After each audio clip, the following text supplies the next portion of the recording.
Let's show you to make this lovely sweet potato Jamaican pudding. Delicious, moist, tasty, and irresistible. Welcome everyone to Lyndon Houston Cooking. If you are new here, my name is Lyndon and welcome to the channel.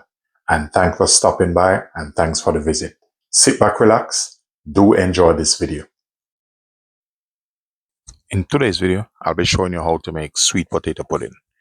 Normally, sweet potato pudding is traditional dessert in Jamaica. You can use that for your breakfast or lunch.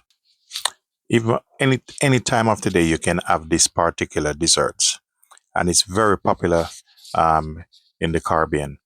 Here I have one large sweet potato. This sweet potato weighed probably about 1.5 pounds. What normally it's best when you're making this to get the sweet potato that come from Jamaica or in Africa, because when you use any other sweet potato like this one, it's not from the Caribbean, but I feel for some lovely sweet potato pudding.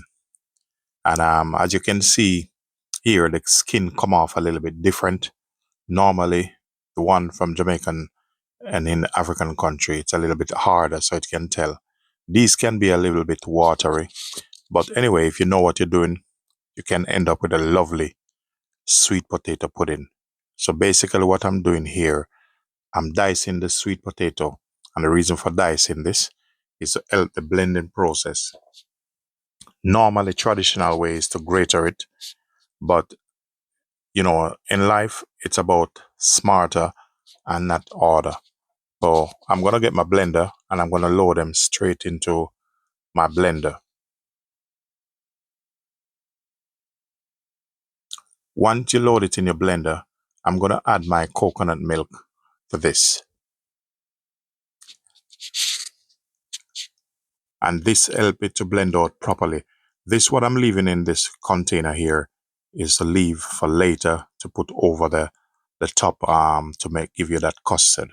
I'll be going in with my sugar in the blender to get everything blend out properly, and it's also easier and you get a better result, more smoother and a nice moist texture in this.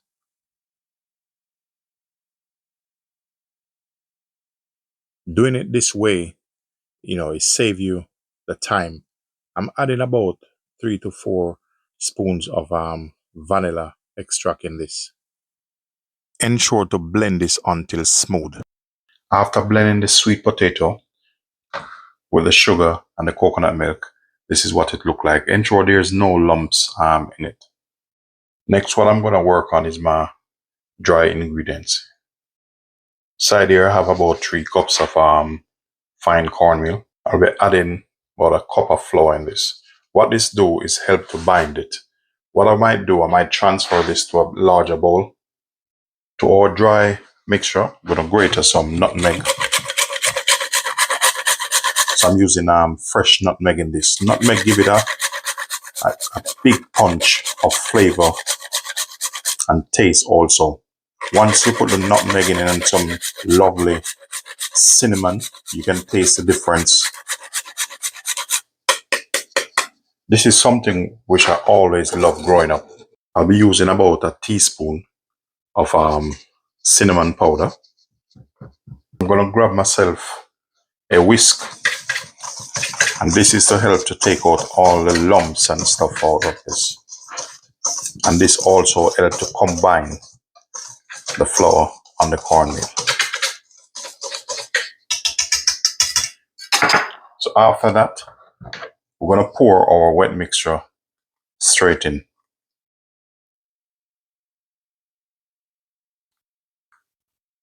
We're going to use our whisk to combine this all together.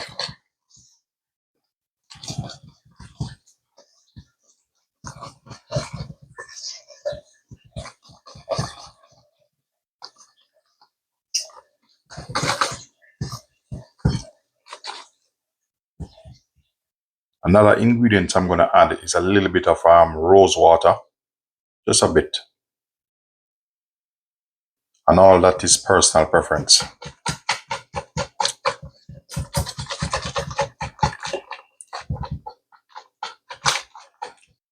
So I'll be pouring this into about a 10-inch. Make sure you butter this properly and pour your mixer straight in.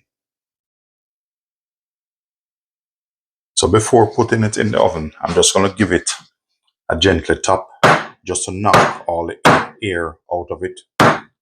Sometimes you can make this and then in the bottom or the side have a little bit of air hole. So if you notice while doing this, the top getting a little bit smoother.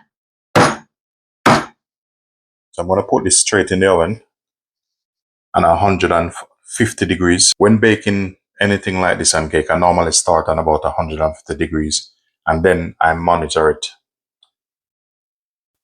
After about an hour in the oven, I have this here. What I have, some coconut cream, some sugar and vanilla to help put the custard. But I don't like a lot on mine, so I'm not going to put a lot on mine.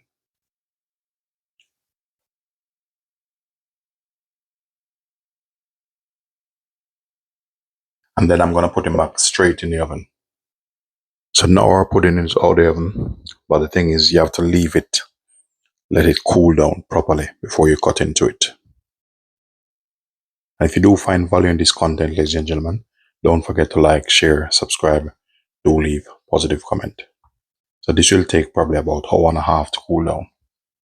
So now our pudding is properly cool and I'm going to cut into it and let you see how it looks, how delicious, how moist this is.